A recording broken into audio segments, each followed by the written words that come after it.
Okay. You what? I almost got kidnapped when I was younger. I was about 8 years old. And my mom was sick all the time, so she was never home. And so it was just, at this point, Michael, Mary. Who would want to kidnap you? I mean, they would bring me back, trust me. Those desperate mother... Right? But I was at home, and I was by myself at this point because my grandma was coming home from work, and my grandma would sit with me a lot of times. There was a couple hours in the day when I would not be, I'd be at home by myself, and I would just cook. And so, I mean, the lonely nights, I'm not even going to lie, because everyone was sick and at the hospital running back and forth. But it was just one night I was home by myself, and before this night happened, leading up to it, like 2 weeks prior, I remember tapping on my window at my bedroom. And I woke up and I was like, what's that noise? And so I remember I heard footsteps running outside my window. Freaked me out. So I run and I call my parents and I'm like, oh, someone's outside. And they're like, oh, calm down, it's going to be okay. My dad goes out and checks, you know, the yard. It's like, oh, it's fine. But they did found footsteps in our woods because it had been raining. Very suspicious because where I live at, it's very secluded, so it should not be there. I guess somebody's walking, they're doing it. They have to be doing it intentionally. Right. Well, a little girl had been kidnapped in our area like a month prior to that. Okay. And someone was like, please be careful. You know, my mom was back and forth constantly sick at this point, and plus she had epilepsy. So she was having bad seizure problems. And so I was at home, and I was cooking in the kitchen, and there was a sliding glass door in our kitchen. It's really big. And so I liked using it as a mirror because I danced in. So I was just practicing my turns.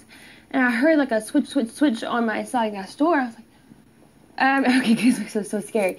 And I remember thinking, what is that? But we have animals. So I thought it was raccoons. I was going to feed them because I'd do that for my mom. She's done it every time a little girl, like feed deer and everything. You guys have raccoons that come to you? Yeah, my mom names them. Say raccoons? Raccoons. Yeah, she's had one for about 6 years. What'd she name Oh my gosh, she names one of them Sparky. She would name one of them Scruffy because he looks all crazy when he walks up. His hair's always like sideways and stuff. She got one, she calls him Lefty. She has one weird eye. But she loves animals. She feeds deers and squirrels, bobcats, coons, like everything is in our coons. We have three foxes. Beautiful. But I'm like, okay, I must feed the coons because we have specific dog food for them. So I literally went to go grab the dog food, and thank God we had an alarm because by the time the door flies open, and there's a guy with a mask on, and he has gloves, and I freaked. And you're alone. I am alone. Terrifying. I mean, I'm shaking thinking about it. And so I literally, all I remember was doing was freaking out, and I ran all the way back to my parents' room because there's like multiple doors I could lock. And I ran to the bathroom, I locked the door, and I called the cops immediately. And thank God I live in a small town because they were like there in an instant. And when they got there, he had left. Turns out this guy was, he had murdered 3 little girls. Scared. They kill him? Oh my God. No. They find him? Yes.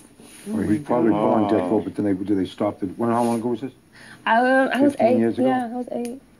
That's terrifying. Wow. It was a very scary Come on, experience. Elaine, your turn. I don't really have any scary stories other than